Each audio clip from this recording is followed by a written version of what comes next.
Hello friends, Radhe Radhe, सत श्री अकाल, अस्सलाम वालेकुम। कैसे हो आप सभी। मैं सुहेल सर एक बार फिर से आपके अपने यूट्यूब चैनल कंप्यूटर प्रो पे स्वागत करता हूं। आज की क्लास में हम लोग सीखने वाले हैं टैली प्राइम में cost of purchase, track additional cost of purchase का यूज कैसे करते हैं।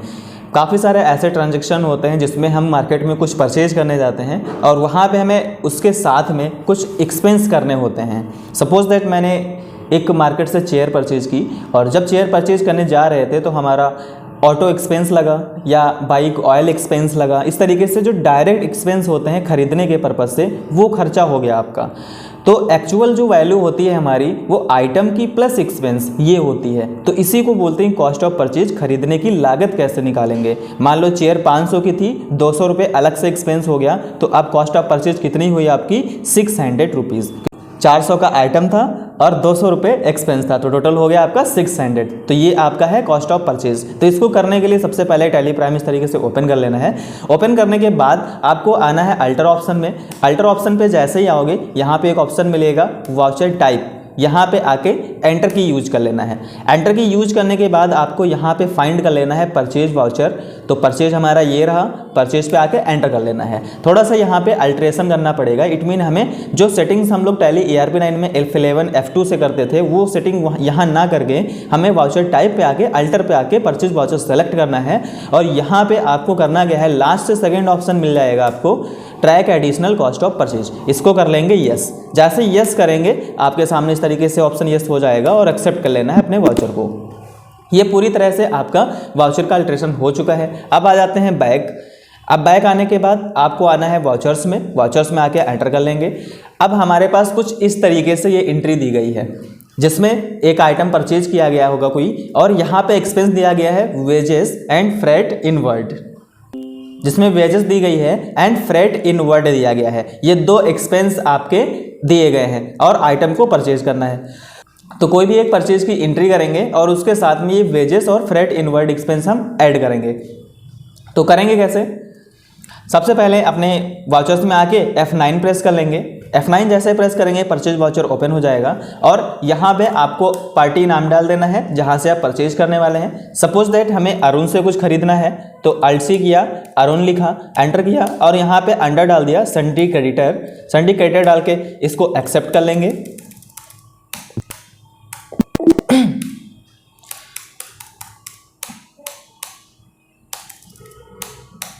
इतना एक्सेप्ट करने के बाद परचेज लेजर दे देंगे। तो परचेज लेजर हम यहाँ पे क्रिएट कर लेते हैं। अंडर डाल देंगे परचेज अकाउंट और इसको भी एक्सेप्ट कर लेंगे।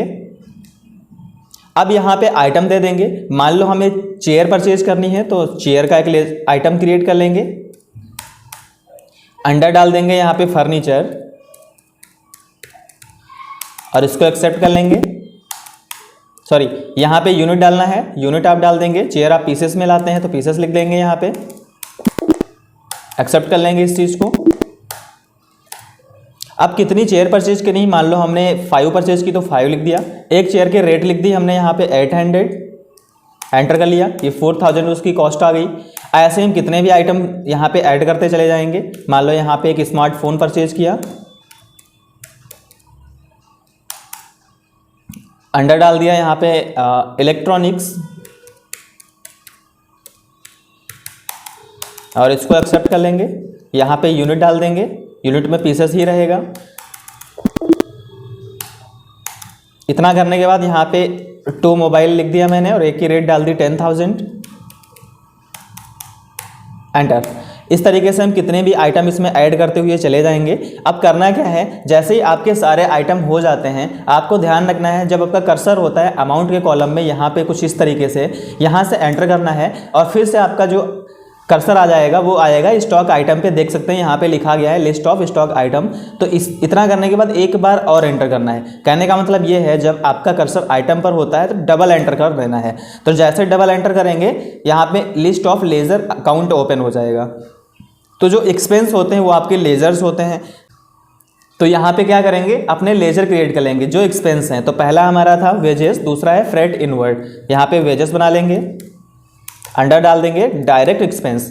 ये हमेशा ध्यान रखना है जो आपका कॉस्ट ऑफ परचेज होता है इसमें डायरेक्ट एक्सपेंस ही ऐड होते हैं। डायरेक्ट एक्सपेंस लिख दिया और इसको एक्सेप्ट कर लेंगे। और जितना खर्चा किया गया है वो हमें कहाँ कर लिखना है, अमाउंट के कॉलम में।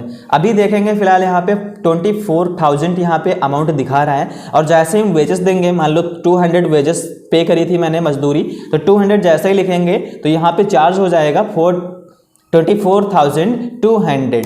ये आप देख सकते हैं यहाँ पे टोटल हो चुका है 24,200। ऐसे ही सेकेंड आप एक्सपेंस दे देंगे। सेकेंड था हमारा फ्रेट इनवर्ड, आंतरिक भाड़ा, ये भी डायरेक्ट एक्सपेंस है। डायरेक्ट एक्सपेंस एंटर डाल देंगे इसको और एक्सेप्ट कर लेंगे। इसमें भी आप जितना एक्सपेंस दिए होंगे वो लिख लेंगे। इतना करने के बाद एंटर यूज कर लेंगे और आपके जितने भी एक्सपेंसेस हैं वो सारे ऐसे ही ऐड करते हुए चले जाएंगे। इतना करने के बाद आप एंट्री को एक्सेप्ट कर लेंगे। तो ये एंट्री आपकी कॉस्ट ऑफ परचेज की पूरी तरह से हो चुकी है। आप जैसे ही इसको पेजअप करेंगे और इसकी हम प्रिंट निकालेंगे, तो प्रिंट हमारी कुछ इस तरीके से जनरेट हो जाएगी, जिसमें आपके जितने एक्सपेंस दिए गए होंगे वो लिखा होगा और आइटम भी लिखे हुए होंगे। जैसे चेयर परचेज की थी हमने 5 पीस, एक पीस का रेट था 800, तो 5 की हो गई 4000। ऐसे स्मार्टफोन 2 खरीदे हैं, 10,000 का एक था तो 2 का 20,000 हो गया। फिर यहाँ पे खर्चे ऐड किए हैं, वेजेस है 200, फ्रेट इनवर्ड है 500। तो ये आपका होता है कॉस्ट ऑफ परचेज, जिसका टोटल अमाउंट कितना है 24,700। जबकि आइटम कितने का, तो 24,000 का था, 700 एक्सपेंस हो गया, इसलिए यहाँ पे हो गया 24,700। तो आई होप आपको समझ आ गया होगा कॉस्ट ऑफ परचेज का यूज़। अगर आप रियलिटी में इस वीडियो से कुछ सीखे तो वीडियो को लाइक करें, चैनल सब्सक्राइब करें, चैनल पे प्रॉपर बने रहे और बेल आइकन दबाना बिल्कुल मत भूलें। मिलते हैं नेक्स्ट वीडियो में, तब तक के लिए जय हिंद।